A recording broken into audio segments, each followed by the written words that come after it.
How's it going, everybody? This is Dave Meltzer. We're going to be here for the next 2 hours talking pro wrestling. We got Brian Alvarez, Figure 4 Weekly, and we're going to be taking your calls and your emails.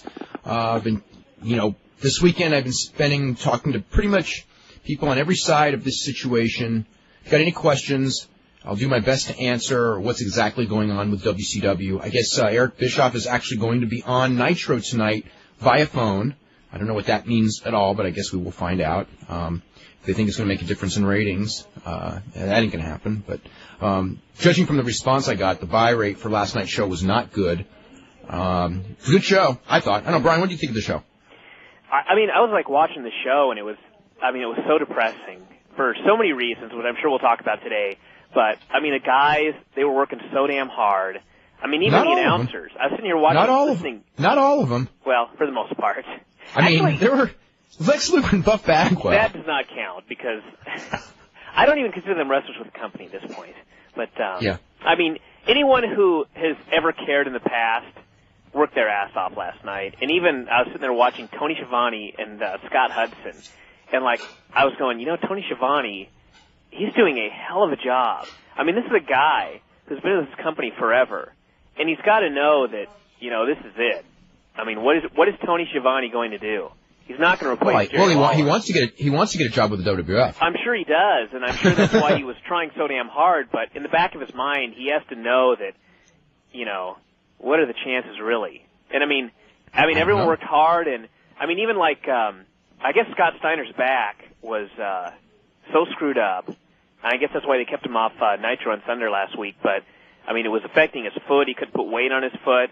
And I just heard a story today, and it was like, I'm watching this thing last night, and I couldn't even have, it was just like any other Scott Steiner match. So he got it looked like a typical Scott Steiner match, yeah. Yeah, I guess he was in just so much pain backstage, just back totally just gone out, and he went out there and worked and did a hell of a job, and everybody worked hard. And the most depressing thing was here you got this Jason Jett coming out here. Nobody knows him, nobody cares. He works his ass off, and by the end of the match, the crowd's getting into this guy, and, he's one of those guys where you look at him and you go, if this company had some legs, this is a guy that, someday they could build around, and he might become something. He had O'Hare and Palumbo just squashing Luger and Bagwell. That's the stuff they should have done a long time ago. Oh, I know. It's stuff like, why did you guys do this the reason, Brian, just in case people don't know, that match was supposed to go 8 minutes, and Luger and Bagwell just laid down right away. Well... So, it was supposed to not be that much of a squash. But at least it was, they did the the young job, guys were supposed to go over. The young guys were supposed to go over, and then the older guys threw a tantrum. There was fear that they would not even come back for that match when they got the finish. Because in the afternoon, when they were going over the show and they were supposed to lose the match in 8 minutes, they were crying and complaining, and the way they left the building, there were people thinking that they weren't going to come back. And then when they came back, they... went into business for themselves, lie down right away, and they wouldn't get out of the ring. And it was so unprofessional the way they did it too. It's like, you had Bagwell selling it like he'd been shot with a rifle, and he just lays there. And they go to 3 video packages, and they come back, and this guy's still in the ring, selling it. I can understand selling a finish and just laying there for a long time and having to be taken out, but he was selling it in such a way that he was turning it into like a cartoon, and it was. It really didn't do anything for Palumbo and O'Hare the way it was done, and they will... well, that was the idea. Yeah, that was the Kevin Nash way of doing jobs. What are these guys going to do now? Hopefully, absolutely nothing.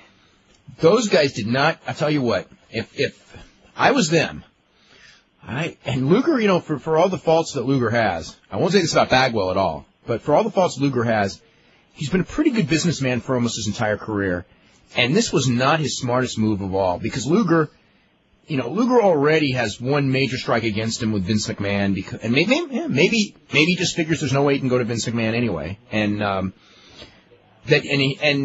he's trying to save himself because of the inevitable someone who starts something new, and Luger can be a part of it because he was once a star. But God, if I'm starting something new, those guys are guys I wouldn't touch. Yeah, that's how I would look at it.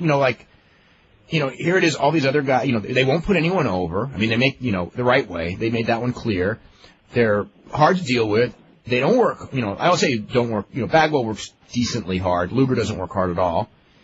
And they got nothing to offer as far as name anymore.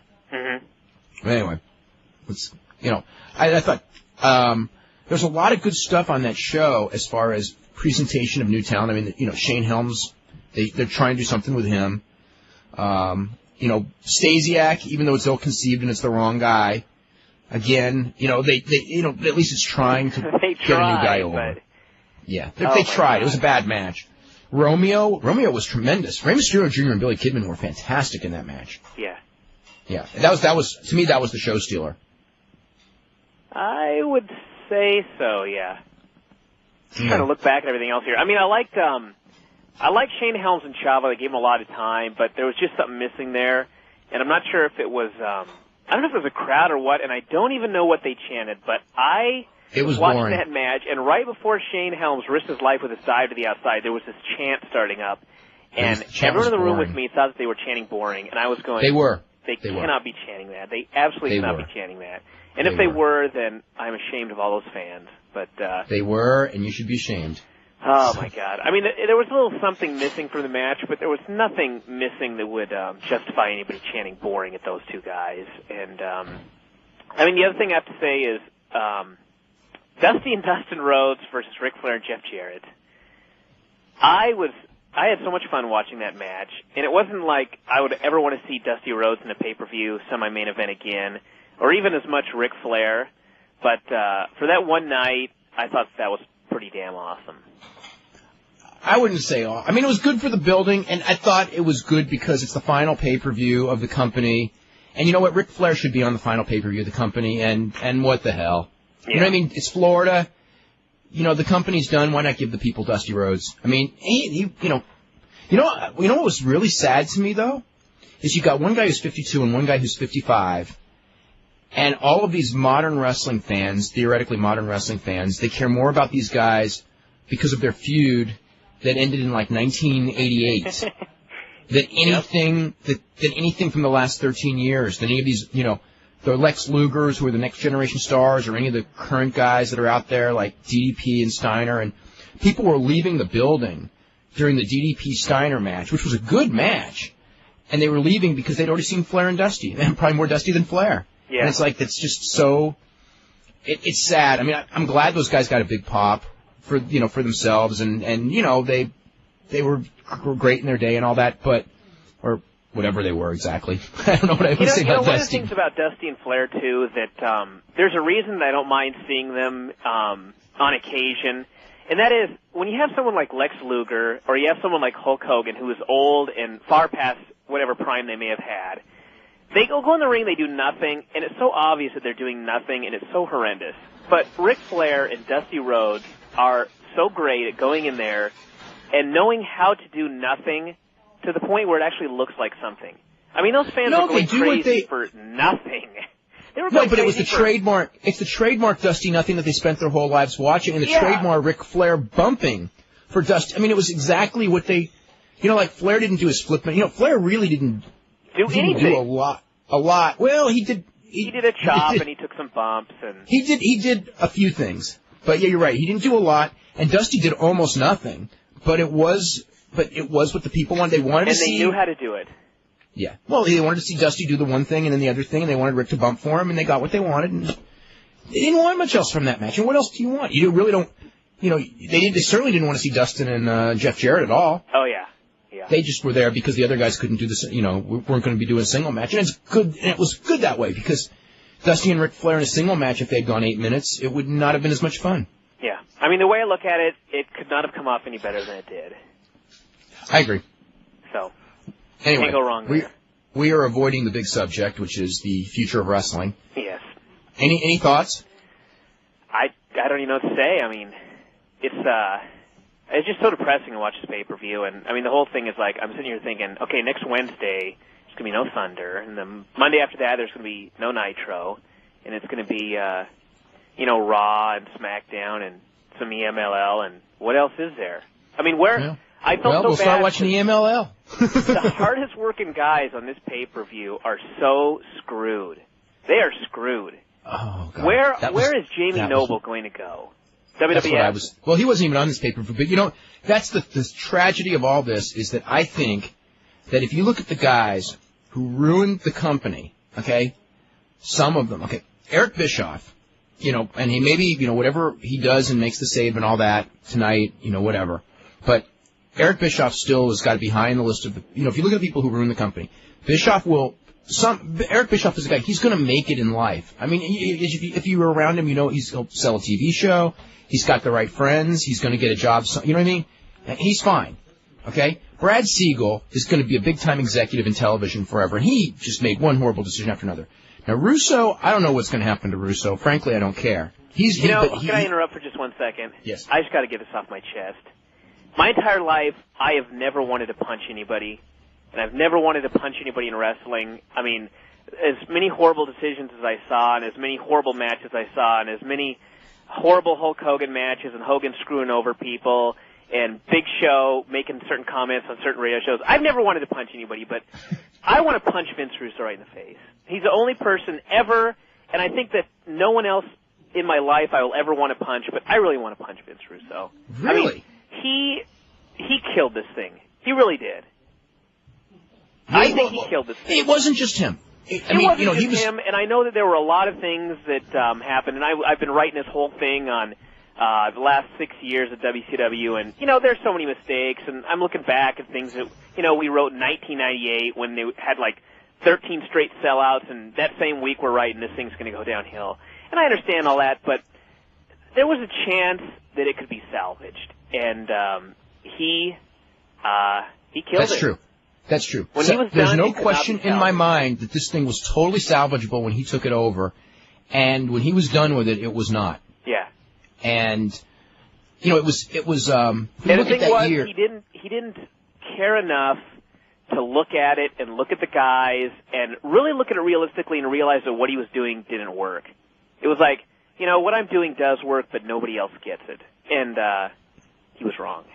Well, the other thing is when the numbers go down, I don't know. The other thing is also is that if you look at if they had lost, let's just say, $10 million last year instead of 60, everything would be different. I think that, but the other thing now, all this stuff of all that, the fact is that the history, if you really think about this, the history of the business of professional wrestling, in many ways, is not determined by anything that has to do with professional wrestling. It has to do with outside forces, and I think this is the key part of it, is that, if they were doing a 3 rating, Jamie Kellner, or a 3.5, and if they were doing great business at arena shows, and let's say they were only losing a few $1 million a year, or good business at arena shows, or maybe even big business, Jamie Kellner may have come in and just said, I want to redo these networks, and wrestling doesn't fit into my thought process. And it still would have, now, if it was a real hot product, yeah, these other networks would want to snap it up. Yeah, that's and the the fact whole thing. that you're right. Okay. The fact that these networks don't want to snap it up is because of the feeling that professional wrestling is this fad thing. The fad was 2 years ago. Who wants to get in at the end of a fad? You want to be in on the bottom floor and create your new fad. And, for all of the fact that we can cite that the ratings of professional wrestling were destroyed in the last year, and that even decently done wrestling on that station should be able to do a 2.5 to a 3, even though it's not, and it could be rebuilt. The fact is that you got a guy running the network now, all of the networks, all of Turner's networks, who's just not interested in it. And you've got a business community that's just going wrestling's the old fad. It's not the new fad, so why get in the wrestling business now? It's really... I think the whole thing is they see that it's the old fad because of where WCW has gone. Absolutely. I mean, if Raw were getting the ratings that we're getting right now, and Nitro was getting a 4, which it was getting, I might add, before Russo came in, it might be bought up by another network if Turner didn't want it. Fox might be willing to take a gamble. Other networks might. They might not have got rid of it all, but it's to the point now. I mean, the pay-per-view buy rates are so pathetic. No one's going to the shows. No one's watching the TV. That there's nothing. There's nothing left. Well, the pay-per-view buy rates is really what's killed it, because that's the one thing. If you had done big money on pay-per-view all the time, you would at least, you'd at least be in the game. I mean, a lot of those losses, a great deal of the losses of the company would have been negated by good house show attendance and pay-per-views. But we were talking about guys that are the guys would go on like Nash. Sooner or later we all know, no matter what anyone in the WWF says, that Nash is winding up in the WWF when this is all said and done. Okay, and he's one of the main guys. Now Luger may be out of luck, but a lot of these guys that were the reasons that the company never progressed and didn't put over the younger guys.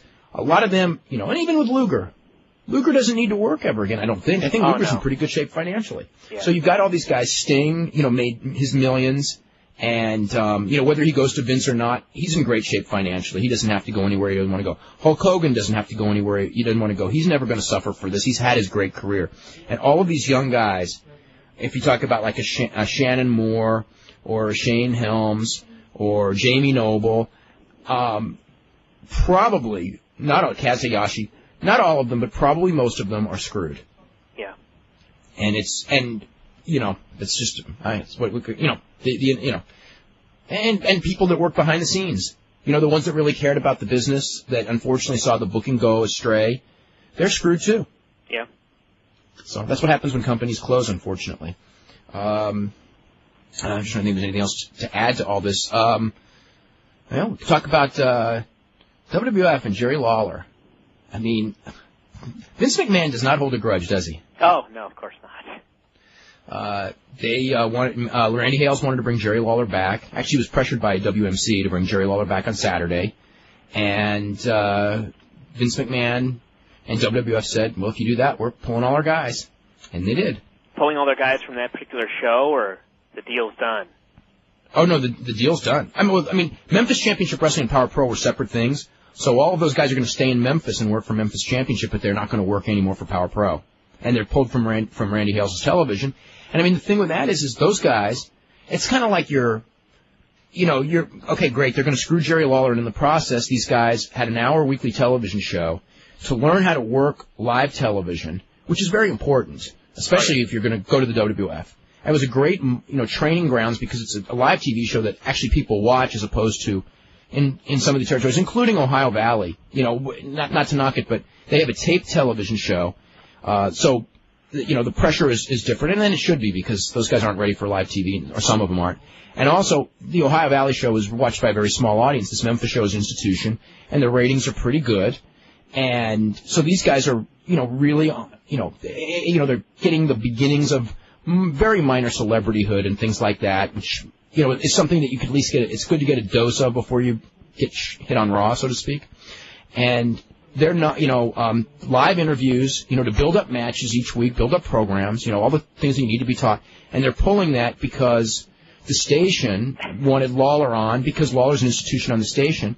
And it's like, okay, Lawler doesn't have to work for the WWF, but, why is him being there? Lawler, because he's there, none of our talent can appear. I mean, what's that? Yeah. Especially a show, a localized television show in the middle of Memphis, Tennessee. You know what I mean? And it's not like they don't know that Jerry Lawler means double the ratings for that show. If anything, they should be happy Jerry Lawler is on the show for two reasons. Number one is that these guys can learn there is nobody that you can watch interviews except for maybe Flair, maybe Rock, I don't know. I mean, Jerry Lawler is one of the greatest interviews in this entire business, and it's great for these guys to be in there in that same studio while Lawler is cutting a promo and learn how Lawler does it, if they can imitate him a little bit or learn from him. And also, in the ring, Jerry Lawler does nothing in the ring, but he does know shortcuts, and there's little bits to be learned. But also, Jerry Lawler being on that show means that all of these guys are being watched by more people. And that should be, and the television station contract is up for renewal. And, with the nature of the mentality of wrestling being yesterday's fad, this is an NBC station. And, I think it's important to keep your ratings up. And if Lawler being on the show is going to help keep your ratings up, plus Lawler has a great relationship with the station, if that makes the difference between, getting a renewal and not getting a renewal, why would the WWF stand in the way of Lawler being on the show? I mean, I find it so petty. But are you surprised? No. Well, there you go. I'm just saying. Oh, let's see. What other stuff happened over the weekend? I'm just trying to think. It's pretty much all the The WCW stuff, I mean, on Friday, we said this unofficially, but in fact it's been in the papers, in the New York Times today and trade journals. They have officially canceled wrestling on TBS, TNT, all the Turner networks. It was a decision by Jamie Kellner, one of his first decisions. He's also getting rid of Buffy and the Vampire Slayer, which I think is like the #1 show on WB. What's the deal with that? Did you hear about that? No. Yeah. I don't know what the whole story is. I just heard that because that was a shocking decision that he made, too. But his first decision was to dump it. He has never liked wrestling. So, I mean, that's the basic gist. And I think it's really sad in many ways, that quote, I know you saw it, Brian, the one about, it's really sad as a wrestling fan, after all these years, that the whole reason that this thing is getting dumped is because they think that it's not highbrow enough for their networks, as opposed to, if this thing was failing in the ratings, like, say, the XFL is, when NBC dumps the XFL, they got nobody to blame except that the people didn't watch it. But when you have a show where, and you know what, if they were producing good wrestling week in and week out and the people didn't watch it, I mean, I'd be very sad. I'd be maybe even sadder than I am now. But I would have to accept the economic reality of the fact that the people, it's the entertainment world, and for whatever reason, the people chose not to watch. But this is a product that was killed because the people in charge destroyed the ratings that would have been a lot better. And even with destroyed ratings, the ratings are still competitive. On the Monday and Wednesday ratings are competitive with what that network would do on those nights without the show. But it doesn't matter to them because advertisers won't spend the money. And in that case, it's still an economic reality. Wrestling also clashes with the upscale adult audience that TBS and TNT are aggressively seeking to attract. But, the other thing also, they're looking for TBS and TNT to get Seinfeld and Friends reruns, the big contracts there. Yeah. And, that's, in the grand scheme of things, wrestling doesn't match up to that either. Basically, this is the situation, and I want to get this over with. There's pretty much many different ways that this thing can turn out as far as the future of the various wrestlers and things like that. Because there is no implication of having to provide, in the original deal with WWF, because WWF nearly bought the company several months ago, and what held up was the fact that TBS and TNT wanted to maintain that Monday and Wednesday programming, and in fact that was the reason that they chose Vince McMahon over, or in the process of choosing Vince McMahon over Eric Bischoff, with the belief that Vince McMahon was more likely to give them good ratings for that programming on Monday and Wednesday than Eric Bischoff was, but Viacom has an exclusive contract with the WWF when they did that big deal, that big money deal. So, and they nixed the idea that they would be providing programming for an opposition cable network. So that's what happened there. Now, because there's no proviso about providing programming for an opposition cable network, that brought the WWF back into the deal. They've been negotiating with WWF. Most likely, unless something happened today that changed this, which is possible, the most likely scenario is that Vince McMahon and the WWF would be buying WCW. The decision, or as far as the final thing, will probably go down anywhere between 2 or 3 days, or at most maybe 10 to 15 days. But it's going to probably happen in the next week or two. And what they will do, there's no final decision on what exactly they can do. They could, if they buy it, what they would be buying is the logo.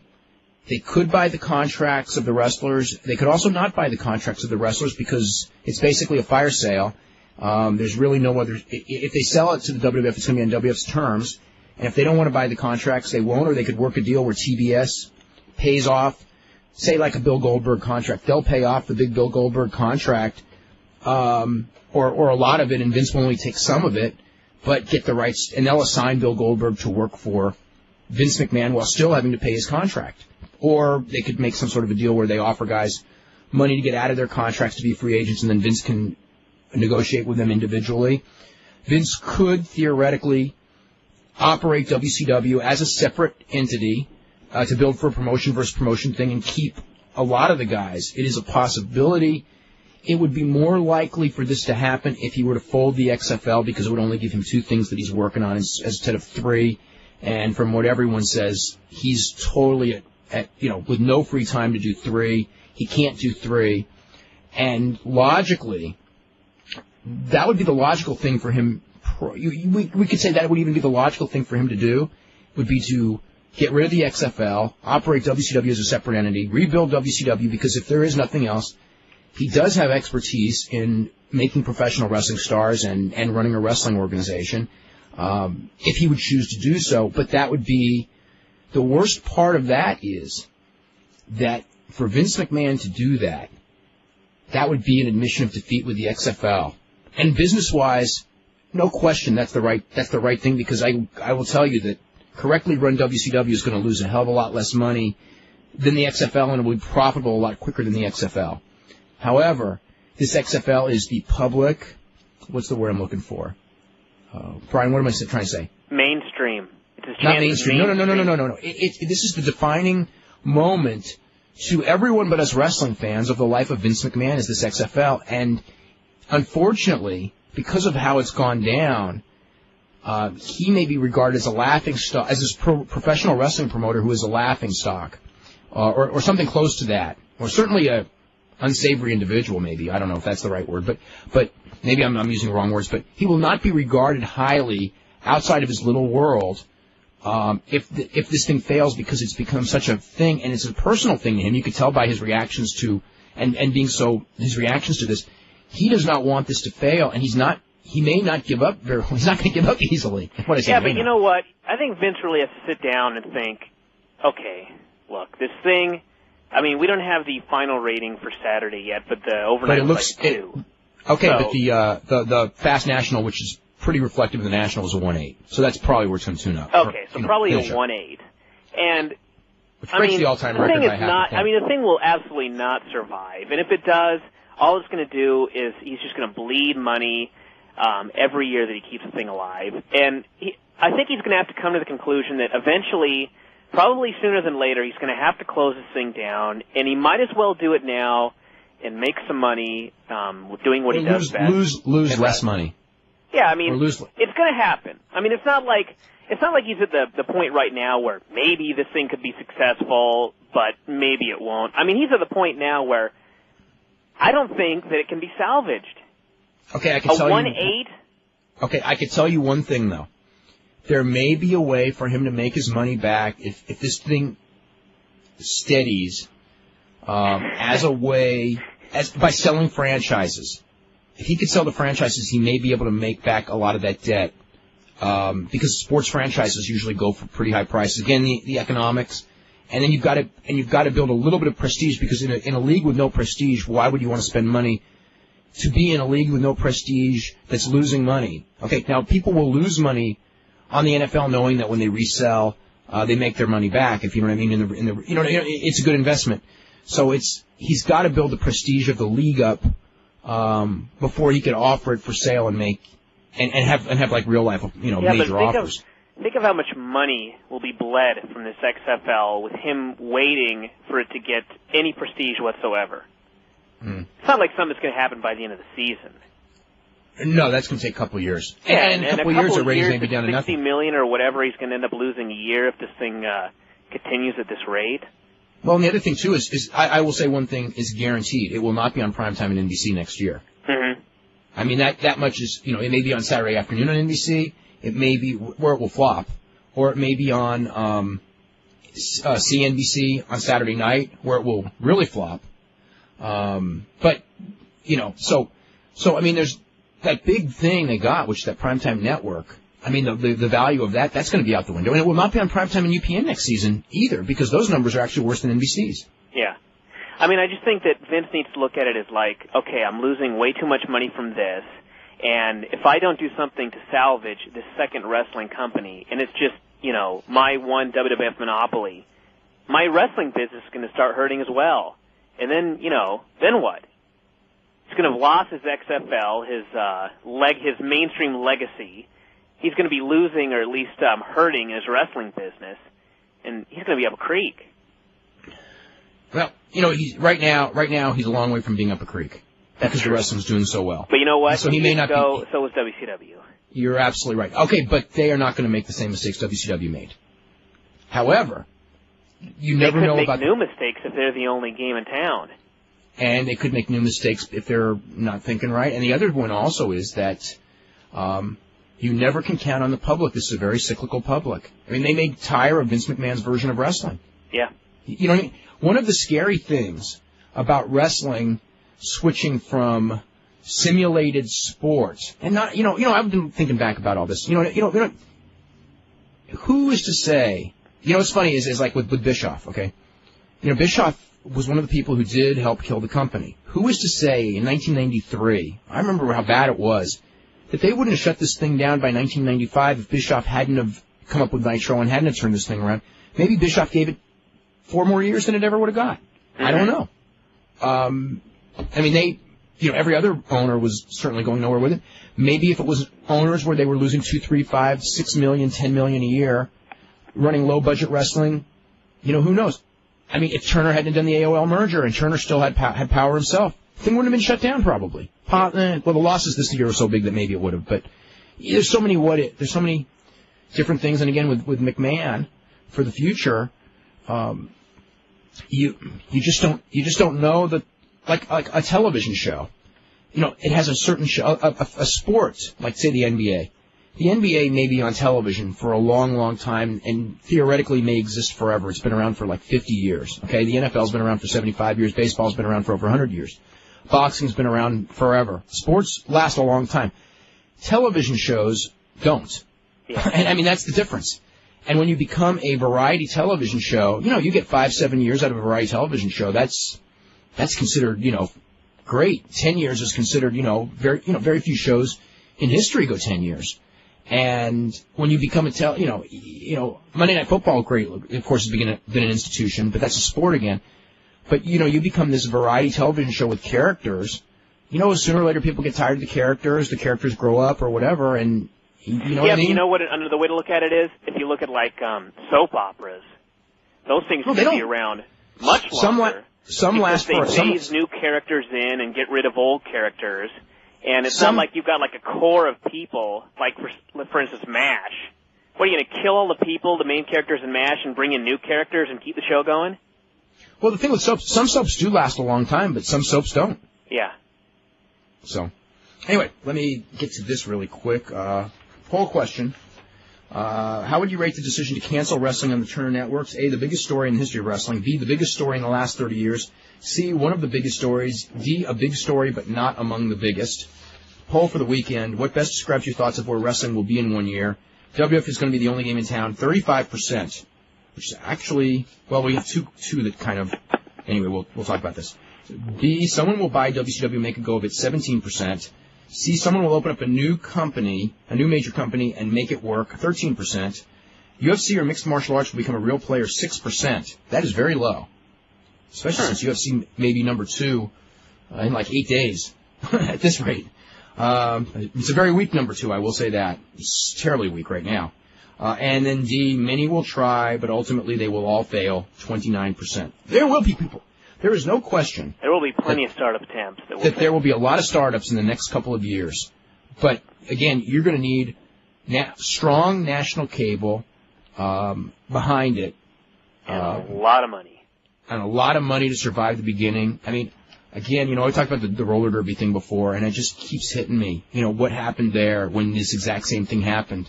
And it was like, roller derby was a very, very popular thing that had been around for years and years and years. It had ups and downs and everything. And, when that thing went down, I mean, I've seen every single year practically for the first 7-8 years, somebody tried to start it up, and they always failed. And then after that, maybe there were startups tried every 3 or 4 years, 5 years, and they all failed. And, and then we even had this last one. And, but ultimately, nobody has succeeded at it since the thing went down. It's been 27 years. And nobody probably ever will. Yeah.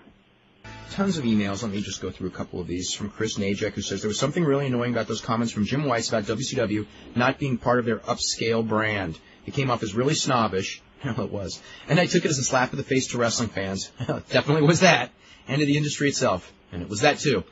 I liked, if you asked him if the ratings went up, would it be upscale enough for them? I'm not surprised he didn't give an answer.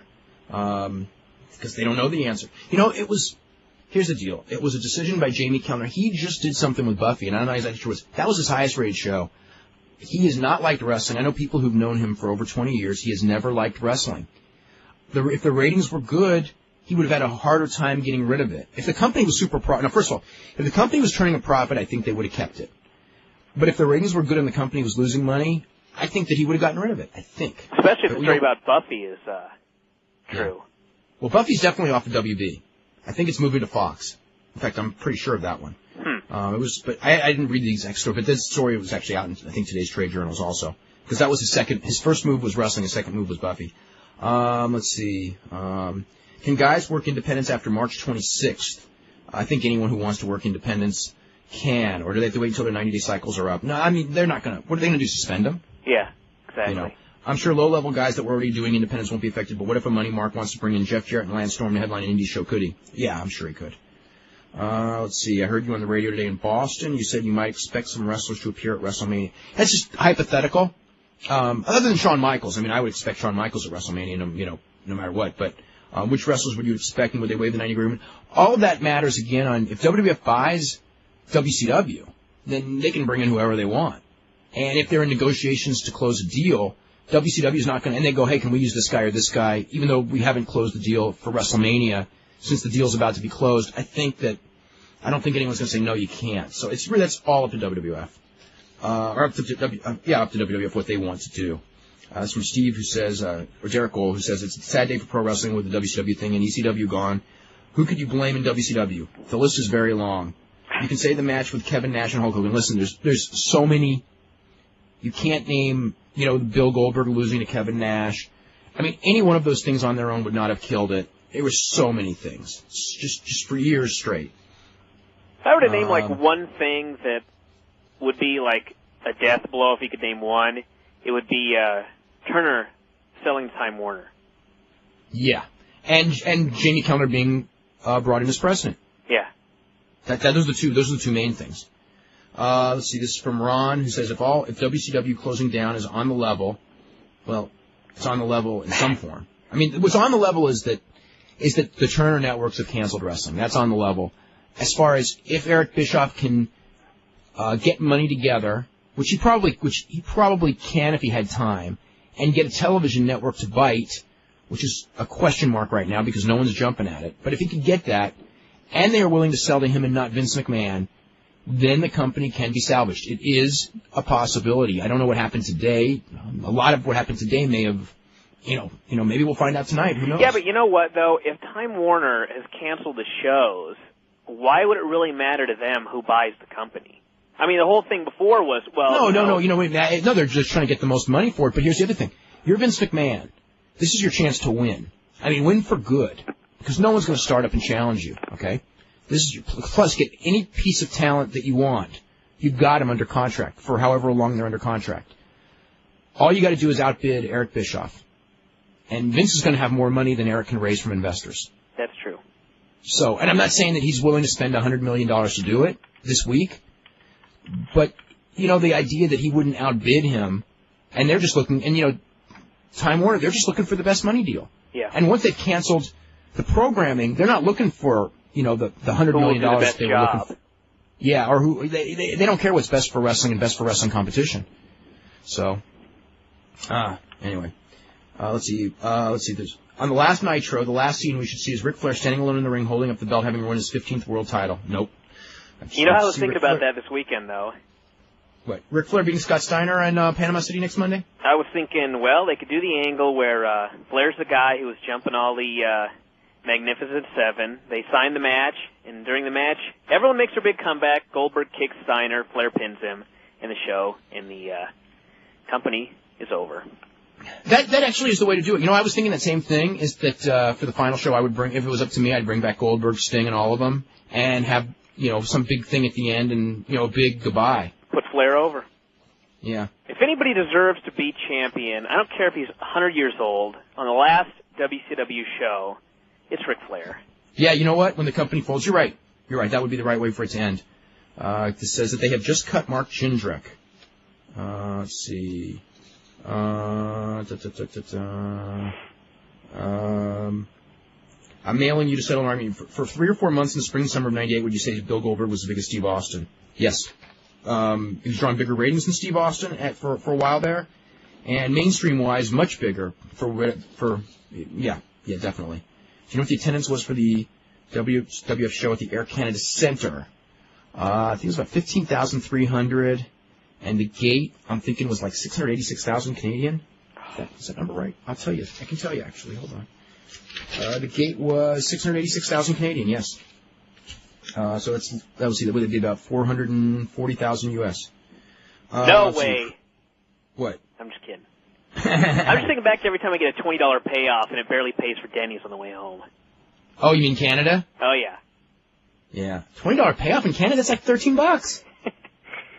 I do this for the love of the sport. I know you do. I know. This is Chris in Minnesota. Why did AOL Time Warner decide to dump WCW TV deal prior to selling it? Because if they dumped it like the day after selling it, they would be sued. You have to have that. I mean, the whole deal is that in the original contract, it guaranteed that they would provide television. And when they pulled that from the contract, that we will provide your television, obviously the people going like, hey, you pulled that thing. And then that's the whole thing. I mean, it was announced after the sale fell through, but it was when those guys were told. And let me tell you something. There was no guarantee, had that not been announced, that the Fusion deal still would have gone through, because there were a lot of roadblocks in the way. But I think it would have. I don't even say I think it would have gone through. There were a lot of roadblocks that were going on in that deal as well. But when they pulled that, the television, that they were not going to keep Nitro and Thunder, at that point, why would Fusion want to spend $50 million to buy this thing when you're not even guaranteed television? Yeah. Let's see. They had to know that it would devalue the company. Would they sell it and cancel the shows right away anyway? Well, see, they couldn't do that. That's the whole point. Could they not decide to cancel it months ago? I think, because Kellner just got put on board. I think it was like 2 weeks ago, wasn't it? 2 weeks ago. Timing is everything. Yeah. Do you think that Eric Bischoff don't you think Eric Bischoff has a lot of gall to try and buy WCW after putting the promotion to shape that AOL felt it had to be sold? Not gall. No, not at all. It goes, if it's too late, they should still fire Buff and Lex right now. What do you think the chances are of Steiner dropping the belt? I want McMahon to hire him and then fire him immediately. What do you think the WCW company line will be concerning the demise of the promotion? They've made a statement on their website, but what will their TV presentation be? I think they owe the fans the truth, but what will WCW give us? I don't know. Phone call from Eric Bischoff tonight. Yeah. How's this for the final segment of Nitro? All the wrestlers get together in the ring and WCW management gets in the ring, and they all apologize to the fans. Yeah, the opposite of the ECW final scene. Let's see. With WCW losing TV next week, will they still have house shows and have their website up? The website will be up if the company exists. There will be no house shows for a long time. Please humor me and put the rest to the rumor about Hogan being at WrestleMania and help to promote his future league. Well, if he's going to be on WrestleMania, he's not promoting his future league. He's going to beat Hunter clean, and then he's going to announce that he's leaving to start a promotion on Fox. Yeah, right. Questions. The deal with Fusion dead. We'll find out tonight. Okay? As of, it was close to dead. What would you do to change WCW? It's too late. I don't want to think about it. I've got to think about writing a story on the end of WCW. Do you think Shane's looking bigger has to do with his friendship with the Big Show? Got no idea. How do you think Vince came off on the record? Horrible. What was Randy Savage supposed to go for Hulk Hogan before WrestleMania 6 and lose the title to a Warrior? No. Let's see. There are reports going around the net that Eric Bischoff will be on Nitro Tonight live by phone. Why would he do it if the deal didn't go through? I don't know. We'll find out tonight. Last night on The Law, you sounded very depressed and down. Because I was. We all are. How is the ending of ECW and WCW affecting you personally and your business side? Right now, it hasn't affected my business whatsoever. How it will, I don't even want to predict. I don't think it's going to be good, that's for sure. As far as personally, I was more depressed last night for the guys. I know a lot of those guys there, and some of them are very good friends of mine, and they're all going to be out of work, or most of them, and I was very depressed about that. Let's see. The Flair Dusty match returned me to my childhood. It was great. Nobody got hurt. The violence was fake and fun, and the good guy won, and everybody was happy. They should have turned the lights off after that match. Yeah, the last match was good too, though. I just thought of this. Christopher Daniels and Michael Modest are screwed again. Yeah, I thought about that one with Modest a while ago. Let's see. According to TNT's website, movies are going to be shown starting Monday, April 2nd. Okay. When is Bischoff scheduled to meet with Fox? He may have already met with them today. If WCW can, let me see what else. We'll start going to phone calls. Let's go to Mark in Connecticut. You're first up. Gentlemen, how are we doing this afternoon? Hey. I could be doing a lot better, actually. That's true. Hey, as I was finishing up Friday night talking to you guys, there was one major point that I forgot to bring up, and I think it affects somewhat the mentality of the possibility of another network picking up the show. It's the fact that, we are looking at a writer's strike in June, and very good point. Normally, I would say that it would the startup costs now with wrestling would be so much more than they would have been 10 years ago, because 10 years ago it was one of the cheapest forms of programming going. But I think TBS and TNT are being a little short-sighted because, let's face it, the mother of all Major League Baseball stoppages is coming October 31st when that labor agreement expires. And that's the other thing that nobody, that is something. The Braves. I am so surprised because they have so much programming tied up in the Braves. The Braves provide quite a lot of programming. I mean, it's just so funny that WCW was a loss leader for so long that, I mean, I guess that once the ratings fell below a 2 and the losses, how do you lose $60 million? I mean, I was just trying to say bad management. The other thing is too, but Dave, and this is a lot of this was Russo and creative. How much money did they spend on props? Dave and Brian, here's my point. Okay, let's say the guaranteed contract for all the guys' salaries, let's say at most totaled $12 to $15 million. Okay. No. Salaries probably totaled about 40. For that much? Oh my! Yeah. Even with the kiss? Oh my gosh. Yeah. Well, I guess that shoots my theory to pieces because I was going to say, how much could your live events?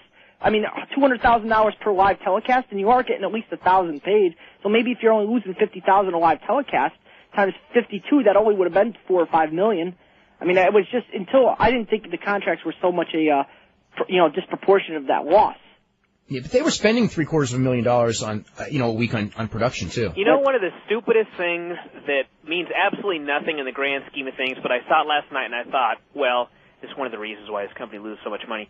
I'm watching Jeff Jarrett come down to the ring, and he lifts his guitar in the air, and pyro comes out of his guitar. And I thought to myself, okay, why the hell do you need pyro coming out of your guitar? And it was like, even though that had absolutely nothing to do with anything, it's like I thought of that, and then I thought of the limo being tipped over by a forklift, and I thought back to cars blowing up, and I thought, this is why this company, this is why this company's losing $60 million. Little mini movies filmed on beaches.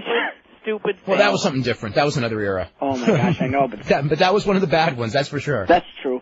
My point being is, I guess I owe Mr. McMahon an apology. A couple weeks ago, I alluded to the fact that he is very much ego-driven, but I guess Jamie Kellner really does carry a big stick, doesn't he? I mean, talk about egos coming in and just cutting a path his first week in the division. Yeah, you're telling his first 2 decisions. I mean, exactly. My apologies to McMahon. Jamie carries a far bigger stick than Vince has ever had at this point in his time. That should also tell you that they're not thinking these things out. I mean, this guy's been in for 2 weeks, and that's true. These decisions have already been made. I think one of the other points I wanted to make, you're talking about privatizing the XFL with the ownership deal. Vince may be recouping his losses by privatizing, but in essence, that would defeat what he was setting out to do. It wouldn't be his league anymore. And that was the whole purpose to start this because... Well, that's true. The NFL ownership would not ratify him as an owner or part owner of Vikings, so I'm still... Oh, they sure won't now. Exactly. I'm sure this whole thing was to stick it in Vince's eye. I mean, stick it in the NFL's eye. And maybe the Canadian League more than them, actually. Because the Canadian League, he wanted to buy the CFL, and they told him no. And, I mean, deep down, I think Vince knew he couldn't beat the NFL, but I think he probably did think he would beat the CFL. And do you realize there's still rumors that he's going to be part of an ownership group to buy the Red Sox? No, he's turned. I think there's never been anything to that one. I think that was just. I could see him being. I mean, that would just give him as far as part of an ownership group. Yeah. Yeah. As far as main owner, and that would be. I would be very surprised if the ownership would vote him in, but he does have Steinbrenner on his side, and however Steinbrenner votes, so do the other 28. So yeah, he might have had him in, but I'll let you guys go. I just wanted to bring up that point about the Director and Writers Guild stoppages and the Major League stoppages, the work agreement at the end. So maybe you want to talk it from that hook. So I'll let you guys go, and I'll talk later. Talk to you guys later. Bye bye. Yeah, that is a really valid point. In that the Screen Actors Guild, if they go on strike, there'd be no writing of new television shows, and wrestling does not fall under that umbrella. So it could provide first-run programming for a network during a period where a lot of networks are going to have a lot of trouble doing first-run programming, and it can be very valuable because, again, wrestling can be it can't be done cheap like it was in the past, but it can be cheaper. I mean, put it this way: an episode of wrestling probably costs a whole lot less to put together than, say, an episode of what was that show that used to be on after wrestling? Bull. That wasn't drawing half the rating, but then again, Bull was probably drawing better not demos, but better advertising rates. Demos. Well, yeah, more valuable, whatever it's called. Mike and the Mad Dog, a radio show on WFAN in New York, said that they were going to have Vince McMahon on the show Thursday at 3 p.m. Okay, that's fine. You know what else they said? They said that Bob Costas was unprepared and that they will do a better job, but that they would stick to talking about football. So I would like to hear them do a better job. I mean, I'm not saying that they won't. I would just like to hear them do a better job. Well, I will tape that interview. What time is it again? 3 p.m. It's 3 p.m. 3 p.m. on Thursday. Thursday. All right. Well, I'll be doing Eddie's show, but I'll make sure I have a radio going with the tape. Okay. And Brian, real quick. Yeah. Have you seen the tape of the show yet? No, not yet. Okay. I have. So if anyone wants to bring that up, there's really the perception I got watching on tape was the same perception I got when we listened to the two segments. I thought Vince was pretty good on the XFL, and I thought that he just came off horrible on the wrestling. In fact, horrible to the point I was embarrassed to be. I was embarrassed to be a wrestling fan that this is the man who is the leader of this profession. You know what I mean? Because it's like it's hard enough. I mean, I always say it's hard enough. I've been through enough in life defending being a wrestling fan. Okay. You didn't need this. Against unjust criticism. Okay. And it's really bad when the number one guy gives everyone watching it tons of just criticism, and you just go, "You're right. What can I say?" And I will say that there's a couple of points we've talked about them before, and I wrote a lot about them in this week's Observer. That they're very minor points that I do think that Costas was I'd say unprepared on. That that I wouldn't have brought up the tape thing. I think that he should not have brought that up. But overall, I thought Bob Costas, given the situation, I think he did an excellent job, not even a good job. And I think that the criticism of Bob Costas is, I think that it's two things. It's number one, I just think it's totally unjust. I'll just leave it at that. Okay. Mm-hmm. Other than if you Vince come off physically? I never thought for a second Vince was going to hit him, which a lot of people thought watching it. I mean, Vince was trying to intimidate him physically. Costas didn't. Like the Mr. McMahon intimidation? Yeah, or like definitely. And then one time, trying to intimidate another real-life human being. Yeah, and then another time he tried to do this Chief Jay Strongbow, which you probably wouldn't even know what that is, Brian, but he would because he grew up with him. But like this Chief Jay Strongbow thing of trying to verbally, the way he was moving his head and everything, I'm going like, oh my God, this is Jay Strongbow from the 70s. So he was doing stuff like that. Like just basically going into a cartoon of a person. And, Costas did a hell of a job, and he was, Costas was calm through the whole thing, and, I think he did a hell of a job not losing his cool, under the circumstances. If I was, someone wrote in and goes, it's too bad, you didn't do the interview instead of Bob Costas, because whatever, and it's like, believe me, if I could have done that interview and not lost my cool, and stayed on track, I would be a better person than I am, because I could not have done it. I'd end up in a, if he started arguing, I'd have started arguing back, and everyone would forget about every issue, and be two children arguing, and what good would that be? Let's see, it's from Bob Calhoun. It'd be fun TV. Yeah, it actually would be fun for people to watch. It'd be very entertaining, but then what would happen is everybody would go, oh, I like Dave, so he was right, and I like Vince because he was right. Nobody would care about what points anyone actually made. So you can't let the stuff get personal, because the minute you let it get personal, you ruin, you just lose. The issues stop mattering, and, then what good is it? Anyway, this is from Bob Calhoun. How much does the failure of the XFL stigmatize pro wrestling? It's a very interesting question, and I don't know. Did the bad perceptions of the pro wrestling products stemming from the negative XFL press impact WCW in regards to how network executives at AOL Time Warner perceive the future of pro wrestling related programming? Is pro wrestling now considered uncool because the XFL is considered so uncool and it's connected to pro wrestling? I think people separate it. I hope so. Let me see. Do you think Ed Ferrara or any of the other WCW writers will get picked up? Or maybe Vince Russo. Yeah, right. Terry Taylor, maybe. I think Bill Banks, no. I think Ed Ferrara, no. But I don't know for sure. Let's see. Do you think that WCW will try to put on the very best possible show tonight? I think they should because we've gotten very low-quality shows in the past year, and I think they owe it to the fans. Also, do you think that anyone out of the ordinary will show up? I hope so. Last, I have a feeling this will be a show to remember, whether that's negative or positive. Next week is the final show, not tonight. So I think that next week will probably be the show to remember, hopefully. Do you think that McMahon will let the WF fold if the NBC pulls out? Not the WF, you mean XFL. Maybe. Let's see. Isn't it weird? It's like 1988 all over again. In 2 weeks, the top two companies will be the WWF and the NWA. You are giving the NWA far too much credit. They don't even have television. I mean, they may have affiliates, like in Puerto Rico and all these different places that consider them, like promoters that have paid their $500. They don't even have television yet. Do you think that WWF dropping Power Pro might work out for Randy Hales positively in the long run? Now that WCW's out of business, there'll be a lot of great workers working the independent scene that he could use and rebuild the territory. No, because he doesn't have enough money to do it, and because the one problem with the Memphis is that although people will watch wrestling for free, people will not pay to see wrestling unless it's WWF. I mean, Randy Hales can't really draw, and that's running a spot. I mean, when they do spot shows, they draw like 100 people.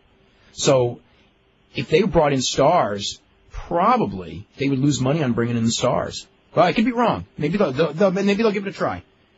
Let's see. When WCW goes out of business, won't have a devastating effect on magazines such as PWI. Oh, it's gonna affect everyone. Don't kid yourself. Let's see.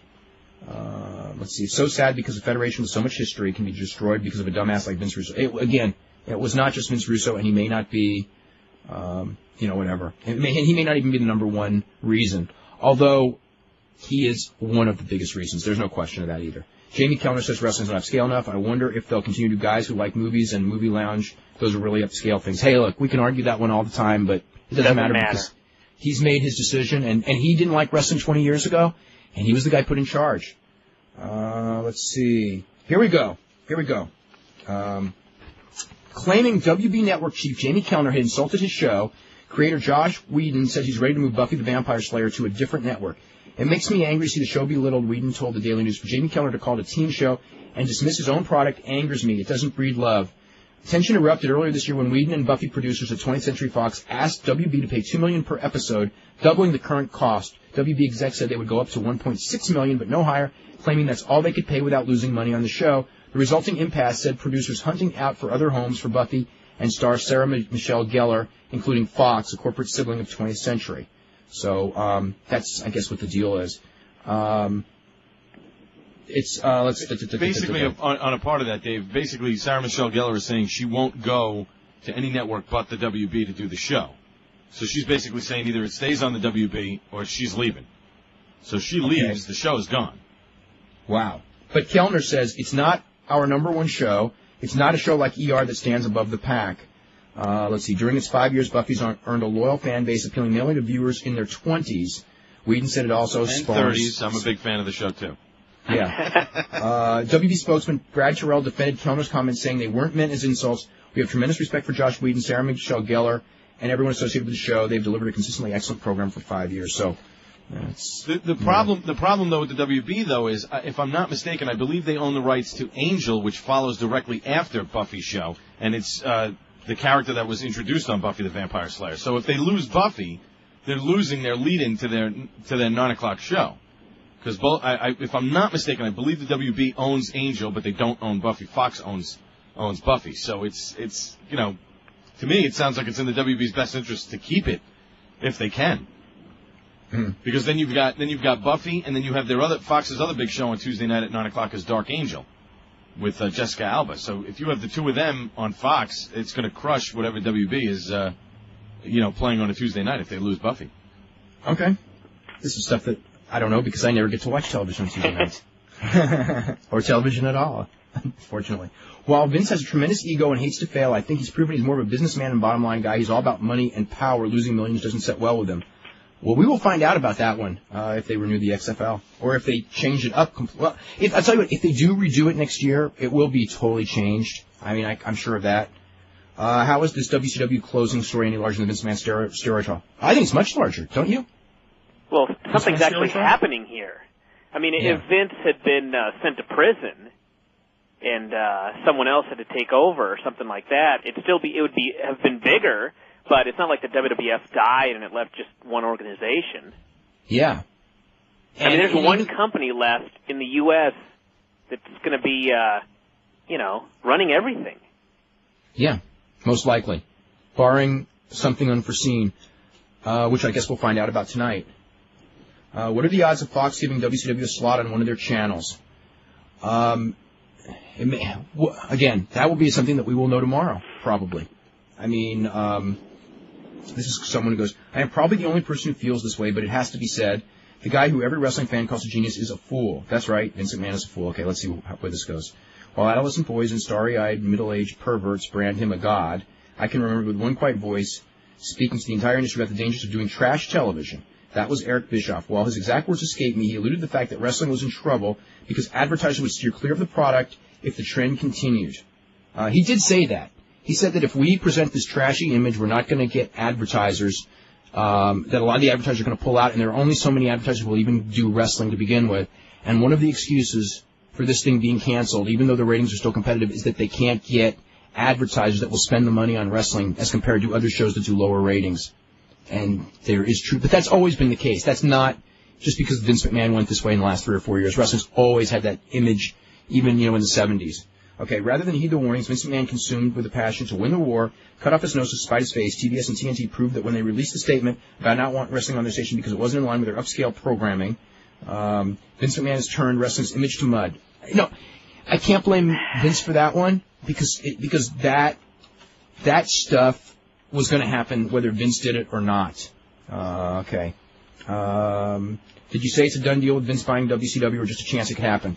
It's most likely going to happen unless something has changed greatly in the last day. It has not happened yet. Let me go back to some of the calls. Let's go to Terry in North Carolina. Terry, what's up? Hello, how you doing, Dave? I'm doing all right. Okay, it's been a long time. Okay, yes, the question I had, okay, what's the status of Hulk Hogan going to the WWF? You still in the contract with WCW? His contract with WCW is over, and it's up to WWF. If they want to take him, they can take him. He'll go, I'm sure. Maybe, it depends on what his terms are. I'm sure he's not going to go without, he's not going to give up his ego and just job for everybody if that's what they want. But, if they can work out a deal, yeah, he can go. Anyone can go now. Pretty much, WCW's going to, again, I shouldn't say anything yet, but, Vince can get almost anyone he wants. Yeah, didn't you say something about that? If they buy WCW, the contract going to be separate from the business itself? What do you mean? As far as if they buy WCW, that doesn't include the contracts in there, or will it include the contracts? It all depends.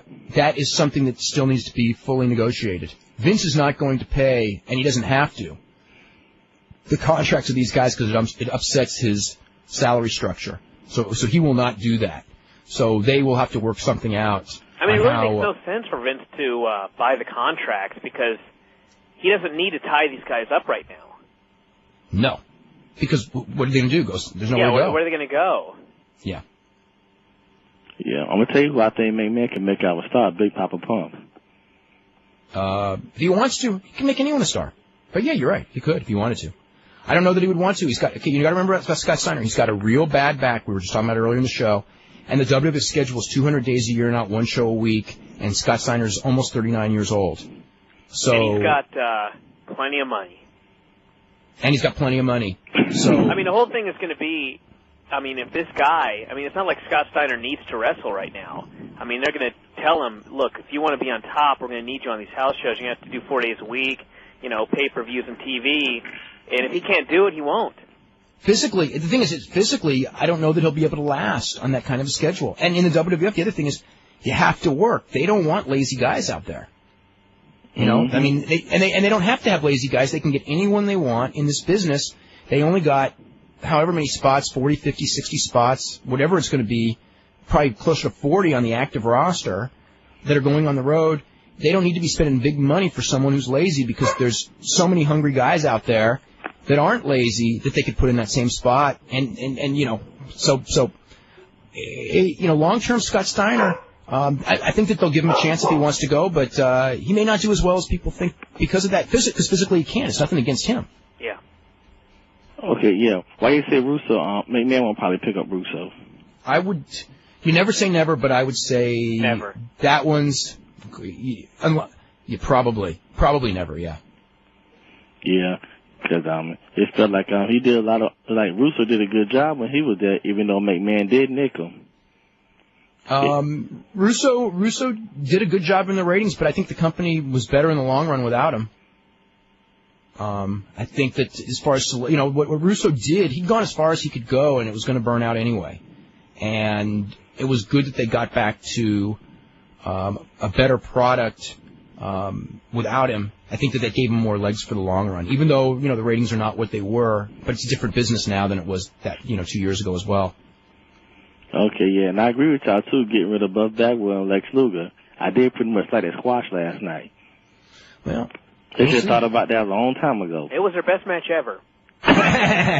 No, it wasn't, though, because they didn't do their purpose. They didn't get those guys over again, even though they put them over. They put them over in a way to not get them over. Same thing. Oh, so a squash match doesn't necessarily put the wrestlers over. Well, depends on how it's done. It would have, except the way. I mean, I think for television it probably put them over a little bit, but in the building I know it didn't, because those guys were just doing that clown act afterwards, and by the time it was over, nobody took anything seriously. Oh, okay. With them just laying there pretending they were dead after a Shanton bomb. And people were just like, "Oh God, this is such BS," and that was what they were trying to accomplish. Oh, so Lex Luger and Buff Bagwell were doing this stuff on purpose. Oh yeah. Mm-hmm. They didn't want a job like that at all. I mean, Buff Bagwell, you might as well definitely give up because of that neck injury. That neck injury, he was just spoofing that, so, He ain't got enough moves in his arsenal either. Yeah. He's horrible. We got to run, Terry, okay? Okay, thank you. All right, you're welcome. Let's see. This is from Chris in Vancouver. Goes, I'm glad to see my favorite wrestler, Easy Money, get a chance to showcase himself. What a great job he did last night, huh? Mm-hmm. Him and Kiwi had the second best match on the show, in my opinion. Actually, most people's opinion, I think. Boy, what a great, those first two matches on that show were so good. And then afterwards, it wasn't quite as good. And GDP and Steiner was good. Chavo and Helms was good as well. I have a funny story about, young Jason Chad. Apparently he had this, orange costume. Oh, I heard this. That he was going to wear to the ring that actually had wings on it, like jet wings. It extended like a foot out on each side. And it was supposed to be like the most ridiculous costume you ever saw. And I can't remember who it was. I think it was Rick Steiner. Just kept telling him, dude, that looks awesome. Just wear it out there. Come on, dude, that looks great.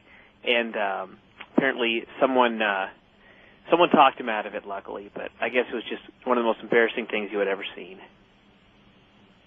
Okay, this is what it says. This is the story on the Buffy thing. They have a deal, similar to USA's WWF deal, where they have the right of first refusal. And then Fox was was offering $3 million per episode, and WB only went up to 1.6. Their total advertising revenue on the show is not enough to make the price, which was probably a deliberate move on Fox's part. So I guess that's the deal. I guess basically they're losing Buffy the Vampire Slayer because of its contract is up, and they're not willing to. They can't. Other networks are outbidding them for the show. So that's what that's all about. Let's see. Any update on WrestleMania as it pertains to the Hardy Boys and Triple H? I think that the whole card should be pretty obvious by tonight. I was assuming the Hardys were in some sort of a tables, ladders, and chairs with Christian Edge and the Dudleys. That's what was talked about a week ago. Triple H will either be in a single match with Undertaker, or they may make it a tag, which would be Kane and Undertaker against Triple H and Big Show. So anyway, that's what's going on there. You're laughing. Wow. Let's see. I've heard a rumor about Tajiri, Rhino, and a couple other ECW guys going to the WWF. Tajiri, yes. Rhino, for sure. Rhino's already been working on some of the shows and dark matches and at the arenas. Tajiri has not started working there yet. If WWF purchased WCW, would they acquire its historical library of shows and pay-per-views in their vault? Yes. And what would they do with them? Nothing. Well, they don't do anything with their own Exactly. library. Yeah. Let's see. WCW should bring back Scott Hall for one show on the final show. He'll be back from Japan. They actually could do that. The fans want to see him. Well, it does allow them to finalize that angle. Hey, that's true. And it's in Panama City. It's not that far, and it's a big party, so he probably won't be the only one drunk on the air. You know what I mean? So, anyway, let's go to Brooks in Ontario. Brooks, what's going on? Not much. How you doing, guys? Hey. I'm doing pretty good. I just had a couple questions. Have you heard anything about WrestleMania's location next year? No, not for sure. Okay, and I've been reading on the internet they're going to do Shane and Jericho against Vince and Regal at WrestleMania. I think that may not be the case. I think it's going to be Jericho Regal single. They may change that tonight, though. We'll see. Yeah. Well, Shane has a big announcement tonight, so we'll know. They may. I mean, it may be. It may be. I just know that last week Jericho and Regal were under the impression they were wrestling each other in a single. But yeah. You know, things change on a daily basis too. Yeah. Anything else on Bischoff on Nitro or Shawn on Raw tonight? I haven't heard anyone say anything about Shawn being on Raw tonight. I don't. You know, that doesn't mean it won't happen. But I actually asked about it yesterday, so I don't think he's going to be on. Bischoff is going to be on a phone conversation. I have no idea what it's about. So we'll wait and see. And what do you think WCW's Nitro rating is going to be next week, considering it's the last show? Depends on how they promote it. If they promote it as the last show, then the rating should be up a little bit. If they pretend, it depends. It depends on a lot depends on what's done today and how hard it's promoted in the last week and how much media play it gets. It doesn't get a lot of media play and a lot of promotion. I mean, just the fact that people on the internet know that won't make that'll give them maybe 1/10 of a point or 2/10 of a point difference. I mean, again, we'll have to wait and see how it's pushed for the next week. It's going to be hard for it to be over about a 2.6, 2.7 anyway, though. You just don't gain that much. Yeah, I can't see them getting a 3.0 or something like that. I don't think so, unless they. I mean, if it's in all the newspapers and stuff, this is the final episode, and you're going to see like Dusty Rhodes and Bill Goldberg and Hulk Hogan and all these guys on the show. Yeah, they might be able to do a 3.0. But if it's not out there and people know about it more than just the internet, it may be up a little bit, but I don't think that it's going to make a huge difference.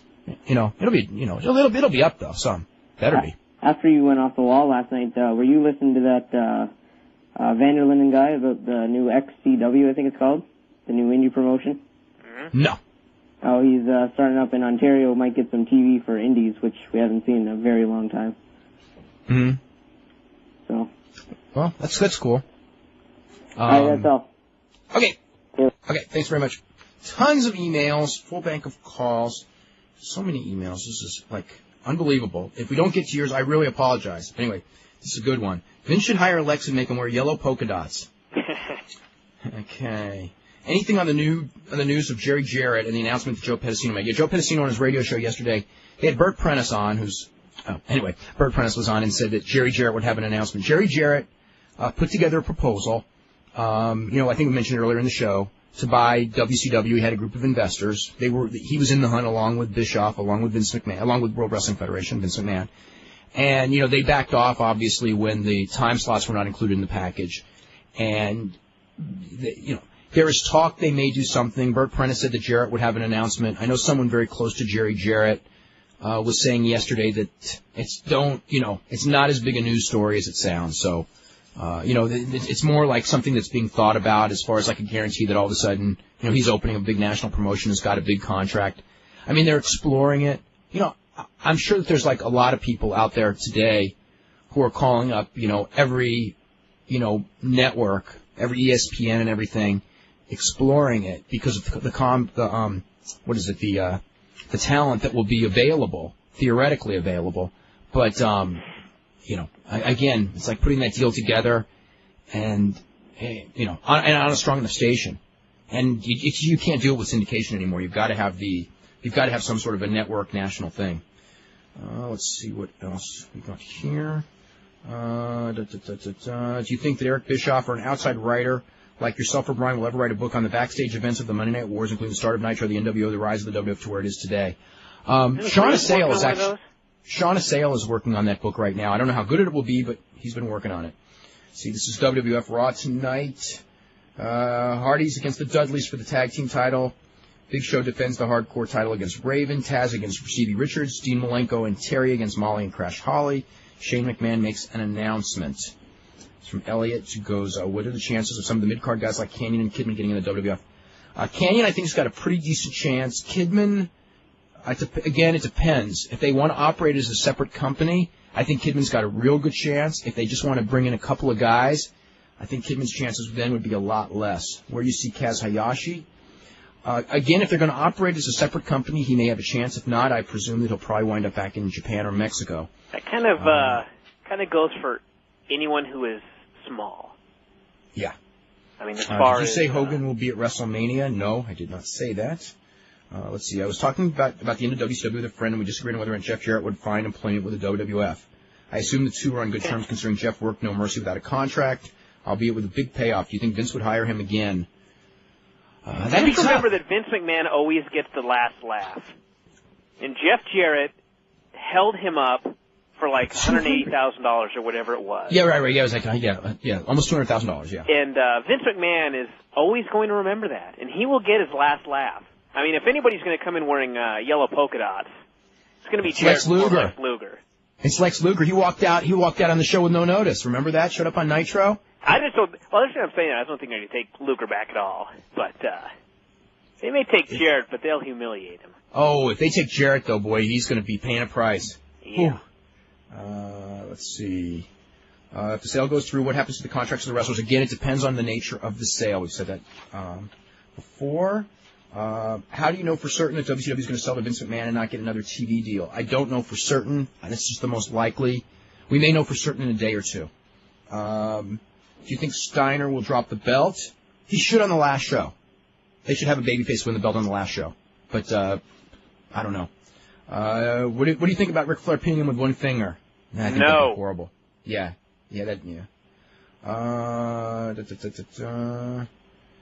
Let's see. With WCW going out of business, does that make WOW part of the big two? No, because they're out of business too. WOW's dead too. All intents and purposes, yeah. I mean, they're dead. Let's see. Jamie is right. Wrestling's too lowbrow for TBS. We need to make more room for John Rocker. Hey, you can do this all the time, but it doesn't change anything. Doesn't matter. Yeah. That's just the decision. Let's see. Did you read Figure 4 this week? I didn't get it yet. He goes, I almost died laughing. I usually almost die laughing when I read it, too. Bert Prentice and Joe Pedicino swore up and down that Jerry Jarrett... You didn't get the newsletter yet this week? I didn't get it yet, no. What is going on? I wrote this big rant about the Postal Service and how I was doing this new deal that hopefully would get them delivered faster. And just got some letters from people in New York going, I'm getting them sometimes on Friday. I got mine today. Well, so much for that theory. I just shot your theory down. Sorry. But, no, I was really mad on Saturday when I didn't get it. That's weird. Yeah. Let's see. Kid Cash will be working for Thunder tonight against Jason Jett. He will be called Cash. The match, if it lives up to the independent bouts the two have had, should be a great one. Yeah, it probably Cash should. Or K-Cash?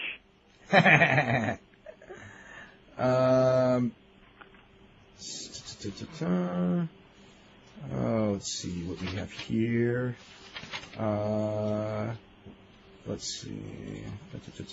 I would also like to say I didn't think Bob Costas came off unprepared, but I didn't think Vince came off bad. Of course, there were a couple of uneasy parts, but I thought Vince made some good points. My question is, do you think this will affect the ratings in any way? Well, I guess we saw Saturday.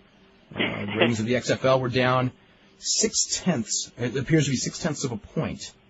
Next year, Vince can start the season of the XFL by saying last year was just a dream. Is it me or is it Kurt Angle's moonsault amazing? Amazing. Yes, it absolutely is. Let's go to John in Florida. John, what's going on? Dave, how you doing? I'm doing fine. Hey, listen, is it true that Eric is going to call live on Nitro tonight? Yes. And do you think he's going to make the announcement that Fox and Fusion got it? I can't imagine, but it's possible. Anything's possible. It's hard for me to believe they could have put that thing together in one day. I mean, but didn't Rupert Murdoch always wanted a wrestling company? At different times, they have wanted one, yes, but at other times they haven't. There's so many people and so much complication. It's just, it's like Ted Turner always wanted a wrestling company, yes, but they don't got one anymore. Let me ask you this: what makes everybody so certain this is real? How do you know it's not one of Eric's genius plans? What makes this so sure? Okay, I got a question. Why would Jamie Kellner, the head of programming at TBS, TNT, and WB, where wrestling is not even a major part of their programming, in his very first public act, do a work that's in the New York Times and places like that? But think he about will lose his credibility so much if this is a work for wrestling. You think he's going to lose his credibility for pro wrestling? That he doesn't even like? That he hates? Come on. Think about this. It was. I know last night some of the wrestlers were doing the same thing and just going like, "Oh, Eric, Eric," and it's like, yeah, I know Eric. Eric loves to do those kind of works, but he ain't getting Jamie Kellner to do his wrestling angle. Sorry, there is no way. Now he may have put a deal together with Fox today. He may not have, but Jamie Kellner did not cancel that programming as a work. How what are they going to say now here? Damn, I forgot. Oh, how are they going to announce that next week it's the last show? If it is the last show, are they going to say something tonight? We'll find out tonight. I don't know how they're going to handle it. I was shocked. Yeah, I don't know. They certainly. You know what I thought was really sad was watching that pay-per-view last night and them not even acknowledging that anything. Yeah. You know what I mean? I just thought that something should have been said at least in some way. It was kind of eerie to me. Now let me ask you this. What happens if Shivani says, well, next week will be the last show, then all of a sudden Eric calls in? Is it going to make you suspicious? And why are they doing all these angles now? Who's hitting these guys backstage, Medeja, Animal? Why are they doing storylines? It'll all lead to next week. Yeah, hopefully it'll all be explained in the last show. Oh. And what about the rumors that Hogan's going to fight Triple H that Wade Keller said? Not happening at this WrestleMania. All right, thanks, Dave. All right, bye-bye. This is from Sean, who goes, I get really sick of WCW blame all going on Russo. He took over the show from Kevin Sullivan and the good old boys. And the ratings went up. The show was driven into the ground during that time. We can still argue the belt on Arquette was hell, but that stuff was still better than Sullivan and Nash had the book. It was all bad, okay? But Russo, the difference between Russo and Sullivan, Nash was real bad. Okay, with Sullivan was real bad too, but Russo destroyed the fabric of the company, which Nash and Sullivan did not do. It was salvageable after Nash.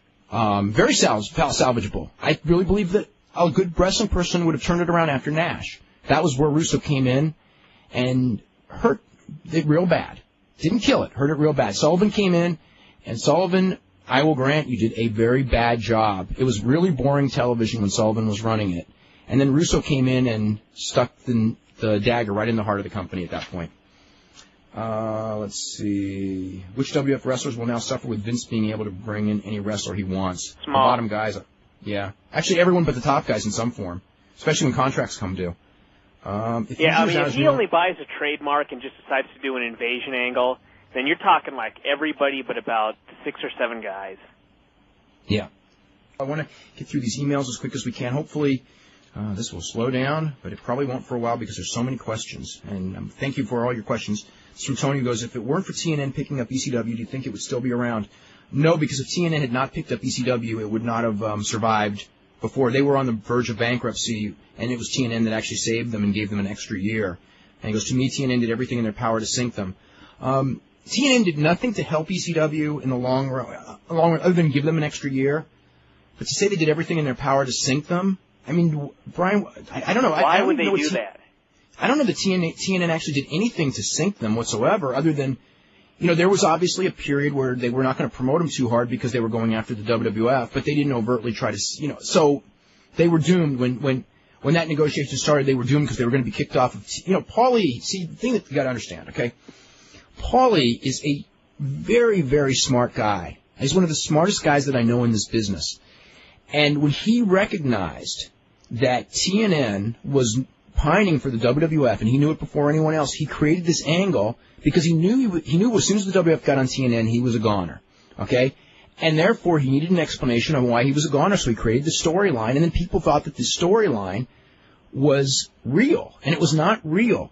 And Paul went everywhere with it because it was a great excuse when they got kicked off to blame TNN for all their problems in case they didn't get on another network. That's what happened.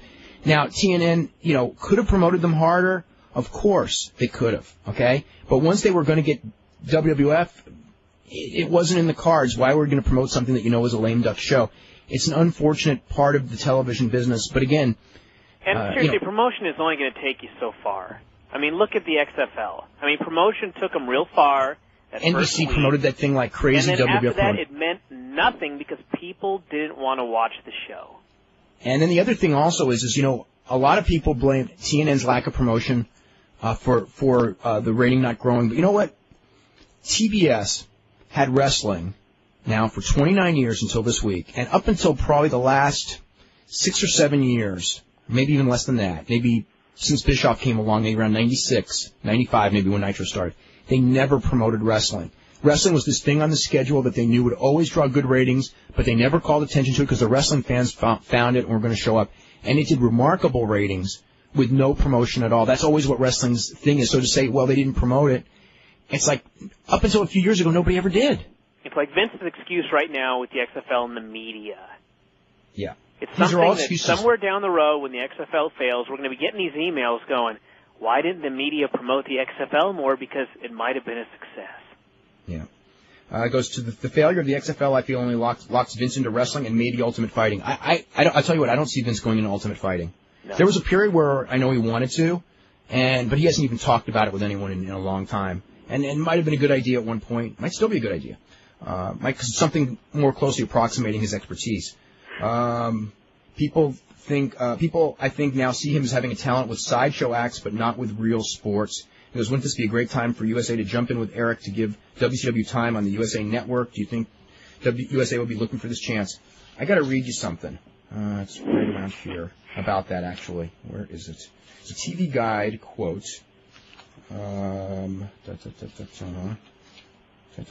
This is a TV Guide quote by Barry Diller, the head of USA Network, about wrestling fans. Quote, that audience of 12 to 19-year-old pimply-faced, mean-spirited males came, watched, and went on to whatever god-awful other pursuits after the show was over. Okay, what does that say about the WCW chances of getting on that network? I'll tell you what has happened. Right, they did go after the show was gone. That's right. You know what has happened? I want to tell you something. What has happened, you know, that scene, and maybe a lot of people who are wrestling fans don't understand this, is that when people in the general public hear and see that Trish Stratus thing last night, and see not Vince, but the crowd, a lot of networks will look at that and go, I don't care what kind of ratings that is. We don't want that crap on the air, and who cares about that audience? I mean, that's really what happens. And we are all paying for that right now because nobody I don't say nobody because somebody may touch it, but the top guys like USA Network that made money on wrestling for years and years and years, they won't touch this thing. Turner, who made money on wrestling for years and years and years, they don't, it's not a ratings thing why this thing's getting dropped. It's because people see that audience when they watch on TV and their behavior and think that they're what they are. They get a perception of what they are. It may be unfair, but that's what's killed wrestling this week, is that perception. It's not the ratings. The ratings aren't that bad that would have killed it. It's the perception of what wrestling fans are. It's probably really unfair, but unfortunately, the behavior of a lot of them, God, it's just so sad. Because it's the minority, probably like that. Let's go to PJ in Phoenix. PJ, what's going on? What's going on, Dave? I got a question and a comment. Okay. Is it true that Scott Hall will be wrestling John Tenta in his wrestling promotion down in Florida? I believe so. I believe he's wrestling for John Tenta. I'm not sure if it's against John Tenta or not. I think it's John Tenta in the main event with the wrestling school on the line. Versus Scott Hall? Oh, really? Okay, well, then for sure. And is it true that the Outsiders might reunite at that promotion down in Florida? They're saying Nash will be there, so. Yeah, it's possible then. Really? And when did Hogan's contract run out with WCW? I think it was last week. Actually, not even last week. I shouldn't say that. I think it was like 2 or 3 days ago. I thought it was year 2002. No, I think it was March 15th, 2001 was the date I had heard. All right, thanks. And WCW sucks. Yeah. You don't have to say it after next Monday. This is from John Molinaro, who goes, I interviewed the Hardys on Saturday at the off-the-record taping. They said they were going to be doing a tables, ladders, and chairs match at WrestleMania with the Dudleys and Edge and Christian. So, and then Angle said he would like to face Benoit. Well, I think we haven't mentioned it. Angle is going to face Benoit. I think that one's a given now. Oh, man, I got to say something, by the way. They sent me the Kurt Angle is True video, and I watched the whole thing. And Kurt Angle is so awesome. I mean, they had so much footage from just like the very beginning. I mean, his first match, his debut, the promos that he cut back then. I mean, obviously not as good as they are now, but I mean, from day one, I can't see how anybody could have seen this guy and not gone, this guy's going to be huge. He is so great. Wow. The one thing about the video, though, was, and he talked about this in his press conference or conference call or whatever he goes, I thought it would be fun, because normally when they do these videos, they talk to the people out of character. He goes, I thought it would be fun to be in character during this entire video. So he doesn't break character or anything like that. And I think that for like 95% of WWF wrestlers, it would be so annoying. But he is so funny, and he's such a good actor that it's actually entertaining. So, there you go. See, Will. A lot of questions on, like, will WCW bring guys back? Again, I don't know of anyone. It says Juventud Guerrera. I would think that that's not even in their thought process. No. Bret Hart has retired. Hulk Hogan, I don't know. They should do a Four Horsemen reunion. That's not going to happen either. Is it possible that Eric Bischoff might try to convince New Japan to buy? The problem, again, it's not the idea he can't get the money. It's like if New Japan buys and they have no TV, what's the point of that? Yeah, what do they have? You got, I mean, and if he can get the TV, I'm not saying he can't, but he's got to do it like in a day. I mean, or in 2 or 3 days, and it's going to be tough. I mean, maybe he'll go on TV tonight and say, "Oh, I got the TV," but if he did, that'd be quite a coup if he did. I'll put it that way. Let's go to Steve in New York. Steve, what's going on? Hi, how you doing? Hey. I'm doing really good. I just wanted to address the fact that I think that Angle's, the push that he's getting now is going to be bad for his career in the long run. Because it seems to me that he's getting Ken Shamrock's gimmick and push, and that didn't work for him very well. And Ken Shamrock, though. He's a lot better than Ken Shamrock, though. Oh, no, he's a lot better than Ken Shamrock. It's just that the reason I think that Ken didn't get over was because they never let him beat anyone big or snap anyone's leg with his ankle lock, and we haven't seen Angle do that with the ankle lock, and I don't really see any of those top guys letting him do that.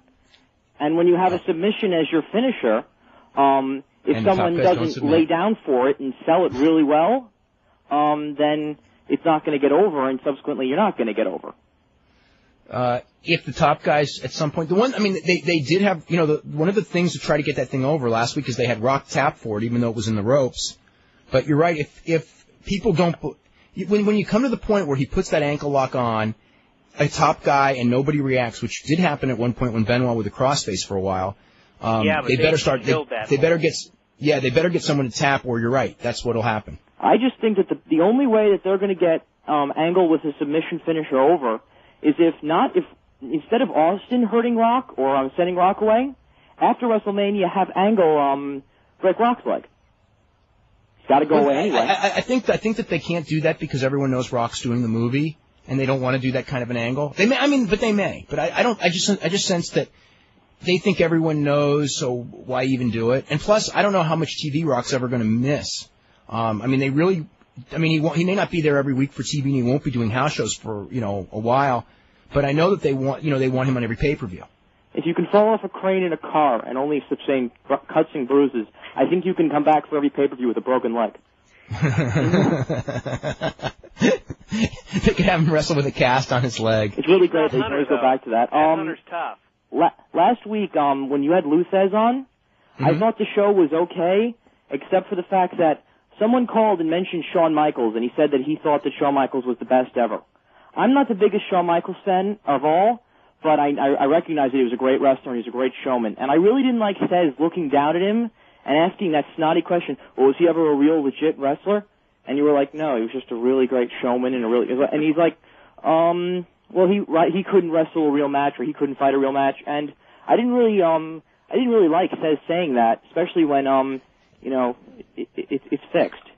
I mean, do you think that no one knows? Yeah, unfortunately for Lou, what has become his gimmick is the idea of, I was a real wrestler, you know what I mean? Mm-hmm. That's like his calling card. And Luthez was a real wrestler, but the bottom line is that it was still worked pro wrestling that he excelled at and that he was a star in. And it's worked differently now than it was in his day, but it still worked. It's kind of like... it was that weird question when we asked him about, you made that list of wrestlers and you didn't put Ric Flair on the list, and he just goes, well, Ric Flair did some amateur, but that was it. And then that was it. He just brushed it off. Yeah, but he put other guys on the list, like Gorgeous George. And, not that Gorgeous George couldn't wrestle at all, but, Gorgeous George was certainly not Gorgeous George, was a star because he was a showman, not for anything that he could do as a wrestler or even as a worker. I mean, Gorgeous George was not a great worker for his time. Gorgeous George was just like a great personality for a couple of years when television hit. Rick Skaya was on a local radio show here in New York, and the host asked him, hey, we should start a wrestling company. Do you want to be the brains behind it? Now, going back 2 years after Kevin Nash turned WCW from the number one company to the number two company with a few problems but still salvageable. They hire you and Brian, Wade Keller, Scott Keith, Jeff Merrick, Rick Skaya, and the rest of the journalists for wrestling. What would you guys do? Kill each other. I wrote an article in September '99, very detailed on what I would do, and it's just mainly the logical stuff. Basically, rebuild the belt as your prime cornerstone. Separate the junior heavyweights from the heavyweights. Build it around. I don't even remember all the stuff because it was 18 months ago. It seems like years ago. But basically, put some credibility back into the belts as the key building block, and then every top guy that was there then has to pick a guy, okay? That was there then would have to pick a guy, and it's like, this is the guy who I am going to make a star. If you do not agree to do that and you do not make him a star, you're fired. That's it. Because nobody over 40, we are building for the future of this company. Nobody over 40 is the future, not Ric Flair, even though he was the biggest ratings draw at the time, not Kevin Nash, not Sting. And I would go at the very first meeting to those guys. If you do not want to build somebody and recognize that your role in this company now is to build for the future, and you do not want to do that, please go home and don't ruin my life. And if you want to come here and build somebody like Wahoo McDaniel did for Ric Flair, then you are so welcome, and we will love you. And in the end, you're going to keep yourself a star if you have a great program with another guy, but you have to elevate him. If you're keeping yourself over and not elevating him, I don't want you around. And then I would find young guys. And they had them. They had the young guys. They still had Benoit. They still had Jericho as two examples. And those would be the kind of guys that I would go with and mix them with the top guys and hope that, like Ric Flair obviously can stay over by losing. And hopefully these other guys would learn how to do that and see what would happen from there. You still had Bret Hart. You still had Goldberg as a phenomenon. There was a lot of tools that were still there. I have no doubt that thing in late '99 could have been turned around to where it would have been a profitable company. I'm not saying beat Vince McMahon, but it would have been a profitable company. And what they did... what Russo did was largely the opposite, and and that was the end result. I always believed that. I believe Kevin Nash was just as big a detriment to the company as Vince Russo was. And listen to me out for a second. Just because when Vince Russo came, it was sagging. When Kevin Nash came, it was soaring. Kevin Nash took something that was going up and made it come down. Vince Russo took something that was going down and made it go down lower. Okay, it was starting to struggle under Nash, but Nash, Nash did more damage, in a sense, as far as killing the momentum of it, absolutely, than Russo did. Russo took a product, but when Russo came in, people were ready for this thing to turn around. You could tell the momentum in the audience, everything. When Russo came in the first time, it was like, okay, we had some bad time, now we're ready to turn around, and then when he didn't, that really hurt. But Nash did do tremendous damage. I think that Russo's first reign did damage, and even then it was still salvageable. Russo's second reign was what gutted it. That's my opinion. I like that was just disastrous. That everyone got injured as soon as he started to push them. What, with Russo? Yeah, he had really bad luck that first reign, then he went crazy a second one. Well, the one who had the bad luck with the injuries, and it wasn't even all real injuries because guys just did it, was Sullivan, because so many of the guys, they made a terrible decision going with Sullivan because the guys wanted him to fail, and they were all working for him to fail, and the guys were faking injuries so he wouldn't book them, and then Sullivan had nothing to work with. The guys weren't faking injuries under Russo. A lot of the guys were for Russo. I mean, Russo did have his bad luck with the injuries, but also, with Russo, some of the injuries were based on the idea that he didn't really understand what wrestlers could and couldn't do, like the Jarrett thing, taking the splash off the cage from Jimmy Snuka. I mean, that injury was something that shouldn't have been done. Goldberg, granted, that was partially his fault, too. But, what was the purpose of that bashing in the limo anyway? Exactly. $1 million talent, you're having him punch out a limo. I mean, even if he used a pipe, he could have cut himself up, and granted, I know Undertaker just did it. But why do it? That's stupid. All right, that's all I got. You two be good, and stay well. Okay. That is pretty much it, and I want to thank everyone for calling in and writing in. I'm sorry we didn't get to everyone. Huge response today. Tonight we will see on Nitro exactly what is happening and talk about Raw. We'll be here tomorrow at 5 to sort all of this out.